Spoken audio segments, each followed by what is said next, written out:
Hello everyone, Tony East here with Forbes on the floor here in Fiserv Forum, where the Pacers just played their second NBA Cup game this season, falling to the Bucks. Pacers now 6-10 this season. Yikes, and 0-2 in the NBA Cup. Yikes, all but eliminated. Theoretically, ways they could still get the wild card. Not worth discussing either of those things today. The reality is they're not playing very well. They had some signs of life this game that are worth talking about. We'll get to those at the end, but another loss where the Pacers just, for a full game, cannot look like themselves or find any sort of footing or identity or anything of the sorts. This game, 129-117, the final, a 12-point loss, and a lot of the Pacers' deficit came in the first 3.5 minutes of this game. Bucks waltzed ahead early. They were up 10-0 before you could blink. 10-0 in the first 3 minutes and 35 seconds. The rest of the way, Bucks won by 2, and they scored a shot late in the game with point differential mattering for the NBA Cup. Outside of that, really an even game with the Pacers having some moments where they looked good, but mostly did not. They could not stop Giannis at all. They could not get their own offensive flow going at times. A lot of players stepped up at various moments, which makes this game look better and have a nice box score for the Pacers, right? Lots of guys will have stat lines that are at or near or even over, in a lot of cases, their season averages, but a connected group still not there for the Pacers, and that's been their biggest issue of late and for much of this season. Something Rick Carlisle talked about after they lost in Houston on Wednesday, something that they have discussed how to solve tonight as we were asking about it post-game, is how to get that connectivity back. The way I can describe it is, at times they do look like last year. They put pressure on the rim, they kick it out for the right shooters. When they do go to the basket and attack, they draw fouls. They took 27 free throws in this game. That's a pretty healthy number. 34 threes, right? That shot diet's good. That's what they should want every night. But then there's some moments where it just feels like they're going, for lack of a better term, station to station on the perimeter, tossing it around, trying to find the right matchup, trying to find the right player to attack and make something happen when they should be, more penetration, more screens, more something, more juice to get the ball popping instead of just looking like 5 guys moving it around the perimeter. This happens a lot when they get stomped by a zone, as they really settle into this, but it feels like it's happening more and more often, and that's when they look the most disconnected to me, as it doesn't flow as well. It's not as they like to call it, random action on offense, and they just can't seamlessly flow into scoring whenever they want. Last year, 117 felt like a bad night for the Pacers. This year, it comes with a really nice second half where they found some answers and put together some nice moments, but in general, not a night that was awesome for them in many ways. A lot of this comes down to three-point shooting on both ends of the floor, which, of course, matters a great deal. Three-point shooting is efficiency, is scoring. Right? That's what the NBA is all about. Pacers got up 34 and made only 11. The Bucks took 36 and made 17. That's an 18-point difference in a 12-point game. Pacers, 10 more points in the paint. Atypical for them, but they did very well attacking the rim. Lots of guys stepped up in that way. Ben Mathurin, as usual. Pascal Siakam, Miles Turner making it happen at times in the paint. Right there, TJ McConnell was excellent around the basket. We'll get to him later. He was terrific in this game. They did well walling off the paint at times, sending 3 to Giannis, even though he was, as usual, terrific. That did slow down some other guys in some ways. The paint battle went their way. They won the rebounding battle. They won the offensive rebounding battle. And they won the turnover battle. And they made more free throws, albeit on less efficiency than the Bucks.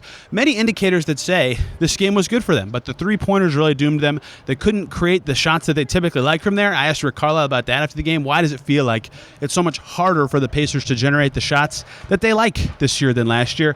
And a couple things, the disconnected things we've heard from the team recently. Their star player hasn't been as good. That all obviously is a big part of it. But Carlisle's answer very quickly turned to injuries and what they've been dealing with in terms of the players on the floor. They'll never have the same backup centers they expected to have this year, of course, with Wiseman and Isaiah Jackson out with their Achilles injuries. But Andrew Nembhard, a reliable ball handler and defender. Aaron Nesmith, a great cutter and mover and defender, both out. That impacts both ends of the floor for them. They're both good defensive players and have strong impacts on the offense. And also Ben Shepherd, who is just one of those low-mistake players who moves really well, who has made shots this season at times, although in a streaky perspective.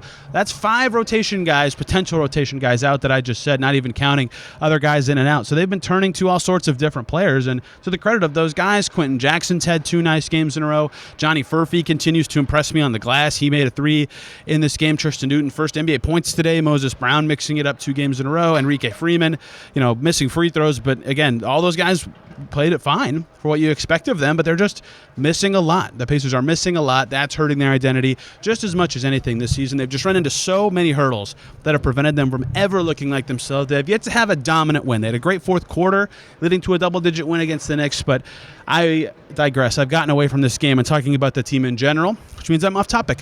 Bucks dominant through Giannis, as usual, 37, 10, and 11. You could tell the Pacers tried when he would catch at the elbow to set up that wall strategy that worked for them last year at times, setting up guys on both his right and left to try to get him into either a passing or jump shooting rhythm. It didn't really work. Giannis, 14 for 21, 11 free throw attempts, 10 rebounds, obviously impressive. He's huge, 11 assists when he settles into the passing and the Bucks make their threes, which they made almost half of in this game. Giannis is just unstoppable. It's so hard to defend him.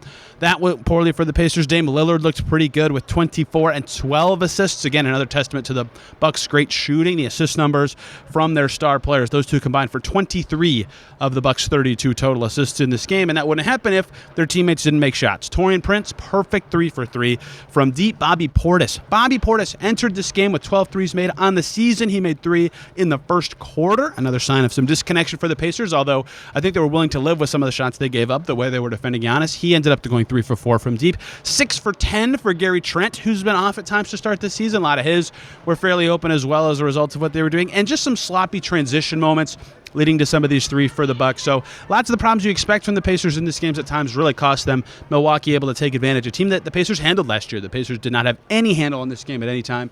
This year they're now 6-10. Some bright spots, must admit. Pacers were actually pretty happy and should be with their second half. Down 14 at halftime to lose by 12. They did outscore Milwaukee in the second half, and the Bucks did try wire to wire. They did not take guys out. It was an NBA Cup game, so score differential, point differential mattered late.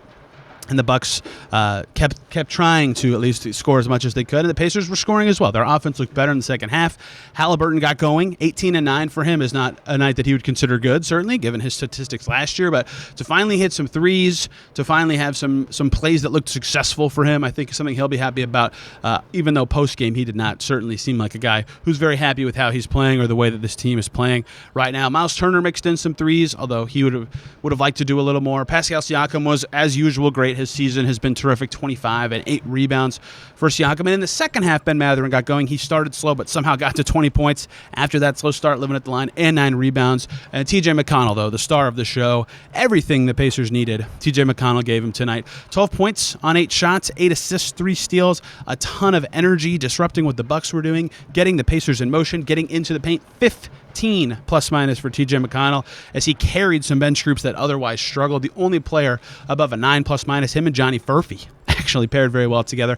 Everyone else mixed and matched into lineups that were not particularly effective at times in this game. The Pacers just need more. They need to do better. They need to find a way to feel more like last year's team. And I don't want to just boil that down to making and missing shots, because they shot it okay from the field in this game. 47% from the field, winning the possession battle. Lots of stuff that, in theory, they would feel good about. Instead, they don't. They walk away 12-point losers, 6-10. Very impossible to state, very important homestand coming for the Pacers next week. 4 at home against not very good teams. They have to win at least 3 of those. At least 3 to feel good about turning this season around potentially. We'll have plenty of coverage. I'll be at all those games right here on this channel. Stories to come, podcasts, Locked On Pacers to come. Thanks for watching, guys. We'll see you in the next one.